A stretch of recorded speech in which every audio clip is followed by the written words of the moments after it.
September 10th, 1887, has been marked as one of the bloodiest labor strikes in the history of our country. Immigrant coal miners on strike began a march for higher wages and equal rights. Unarmed, they were fired upon by sheriff's deputies. 19 marchers, Polish, Slovak, and Lithuanian, were killed. This is known as the Latimer Massacre. As students, we never read about it, yet it was a turning point in our history, resulting in better safety conditions and survivable living wages. Although tragic, the Latimer Massacre teaches us that when ordinary people unite, they can change the course of history.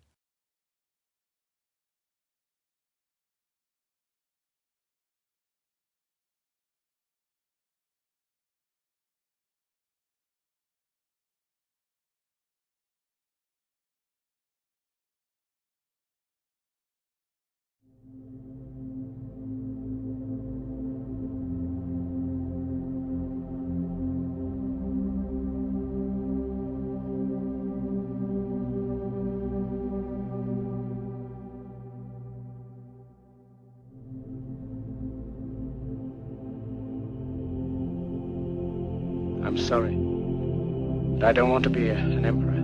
That's not my business. I don't want to rule or conquer anyone. I should like to help everyone if possible. Jew, Gentile, black man, white. We all want to help one another. Human beings are like that. We want to live by each other's happiness, not by each other's misery. We don't want to hate and despise one another. In this world there's room for everyone, and the good earth is rich and can provide for everyone. The way of life can be free and beautiful, but we have lost the way. Greed has poisoned men's souls, has barricaded the world with hate, has goose-stepped us into misery and bloodshed. We have developed speed, but we have shut ourselves in. Machinery that gives abundance has left us in want. Our knowledge has made us cynical, our cleverness hard and unkind. We think too much and feel too little. More than machinery, we need humanity. More than cleverness, we need kindness and gentleness. Without these qualities, life will be violent, and all will be lost. The aeroplane and the radio have brought us closer together. The very nature of these inventions cries out for the goodness in men, cries out for universal brotherhood, for the unity of us all. Even now, my voice is reaching millions throughout the world, millions of despairing men, women, and little children, victims of a system that makes men torture and imprison innocent people. To those who can hear me, I say, do not despair. The misery that is now upon us is but the passing of greed, the bitterness of men who fear the way of human progress. The hate of men will pass, and dictators die, and the power they took from the people will return to the people. And so long as men die, liberty will never perish.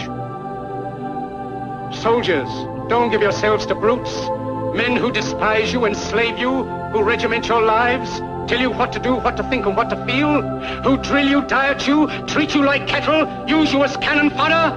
Don't give yourselves to these unnatural men with machine minds and machine hearts. You are not machines, you are not cattle, you are men. You have the love of humanity in your hearts. You don't hate, only the unloved hate, the unloved and the unnatural. Soldiers, don't fight for slavery, fight for liberty. In the 17th chapter of St. Luke it is written, the kingdom of God is within man, not one man nor a group of men, but in all men, in you. You, the people, have the power to create machines, the power to create happiness. You, the people, have the power to make this life free and beautiful, to make this life a wonderful adventure. Then in the name of democracy, let us use that power. Let us all unite. Let us fight for a new world, a decent world, that will give men a chance to work, that will give youth a future and old age a security. By the promise of these things, brutes have risen to power, but they lie. They do not fulfill that promise. They never will. Dictators free themselves, but they enslave the people. Now let us fight to fulfill that promise. Let us fight to free the world, to do away with national barriers, to do away with greed, with hate and intolerance. Let us fight for a world of reason, a world where science and progress will lead to all men's happiness. Soldiers, in the name of democracy, let us all unite!